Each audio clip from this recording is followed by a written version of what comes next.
Segue sem vencer o Grêmio Barueri no Campeonato Brasileiro da Série B. O time da Abelha empatou em casa com o Guarani. E a quinta rodada da Série B do Campeonato Brasileiro teve um jogo bem movimentado, mas sem vitória. O time do Grêmio Barueri empatou em casa com o Guarani. No primeiro tempo, o time da Abelha dominou o jogo e criou muitas chances de gol. Até que aos 27 minutos, Marcelinho Paraíba balançou as redes, depois de um cruzamento pelo alto de Marcos Pimentel. Esse foi o primeiro gol do atacante com a camisa do Grêmio Barueri. Após sair na frente no placar, o time da casa foi para o ataque e 3 minutos depois o zagueiro Ronaldo Edilin ampliou com um belo passe do atacante Marcelinho. Na segunda etapa, o técnico do Guarani mudou o time e acertou a marcação. E assim, aos 22 minutos, Bruno Recife marcou para o Guarani depois de um cruzamento na área de Danilo Sacramento. Na pressão, o time do Guarani empatou aos 27 minutos com um pênalti esquisito e questionado pelos jogadores da Abelha. Marcos Vinícius empurrou Ronaldo na área. Ele mesmo cobrou forte e deixou tudo igual. E assim terminou o jogo. Grêmio Barueri 2, Guarani também 2. O time da Abelha segue na lanterna do campeonato com apenas 2 pontos conquistados. E tem um jogo difícil pela frente. Na próxima terça-feira, às 9 da noite, contra o Paraná, para tentar a primeira vitória. Já o Guarani está com 6 pontos e segue na 12ª colocação. E enfrentará o Vitória na próxima terça-feira. Os fãs de RPG e jogos online podem comemorar o novo jogo Diablo 3, com novos recursos e grandes efeitos especiais. Saiba agora tudo sobre um dos jogos mais famosos da rede.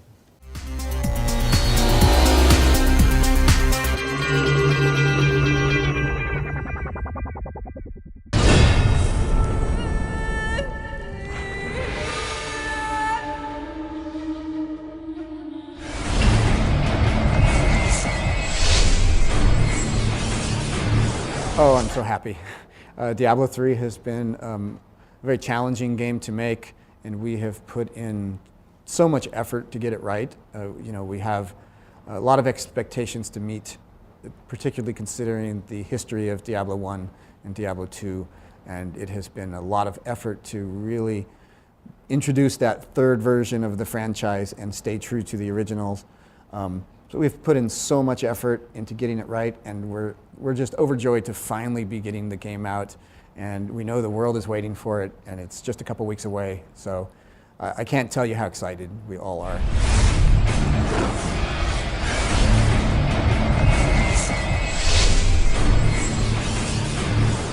Well, the Diablo franchise defined the action RPG genre, and ultimately it's about progressing a character from a very sort of new and weak state to a very powerful state.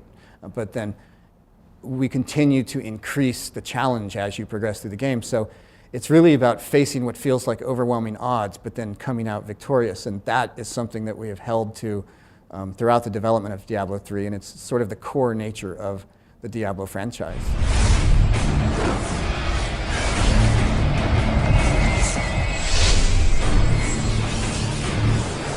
From a player experience, Diablo seems somewhat simple. It's not a complex game in terms of getting in and playing, and it's very, very easy to get into. It's very quick. The reality is that underneath all of that is a very dynamic, robust game engine that is building worlds for you randomly. Everything that happens is a random experience, which means there's so many pieces to put together for this game, and so much to balance against random content. We're dealing with scenarios that are almost infinite in terms of replayability and newness that happens.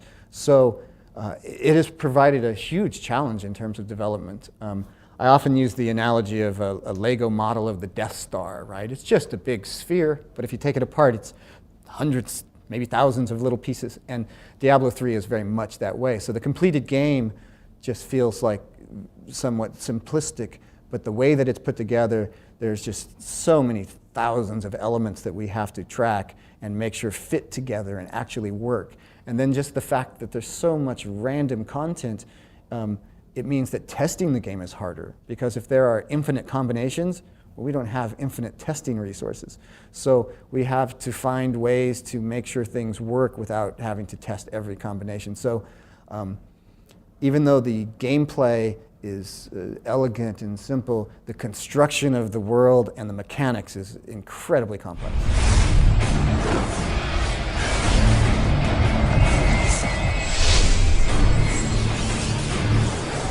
At Blizzard designers play games. We all play games. We play as many games as we can because we want to learn what other people are doing, and we get inspiration from all over the place.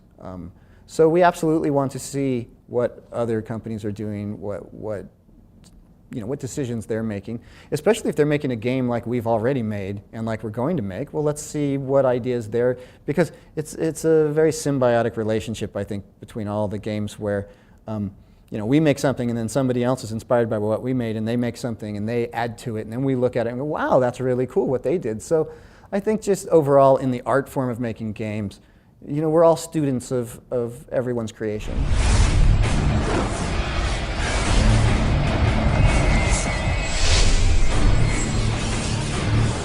We all have ideas about possibilities, but right now we move into other platforms very slowly. We're right now researching the idea of Diablo 3 on other platforms, but we haven't, like consoles. It's known that we are exploring console. We haven't made any announcements. We're going to see if we can actually do it before we make any commitment to it.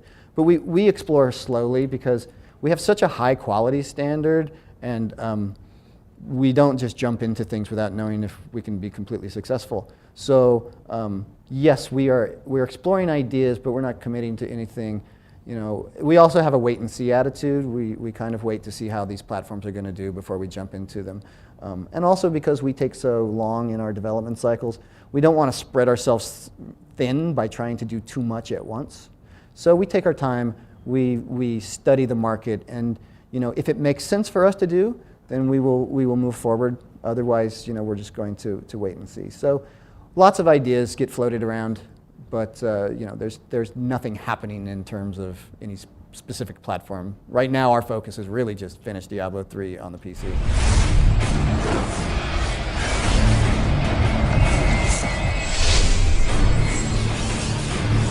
We have announced that we will be patching in PvP, so there will be an update for that.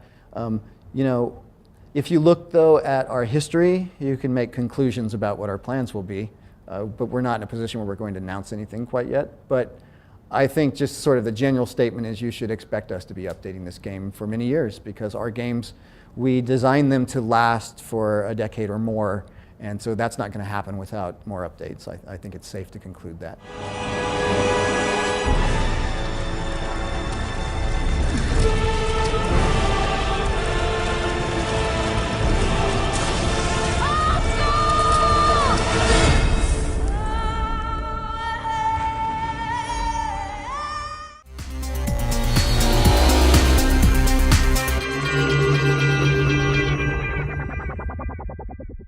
O TJ Alpha fica por aqui.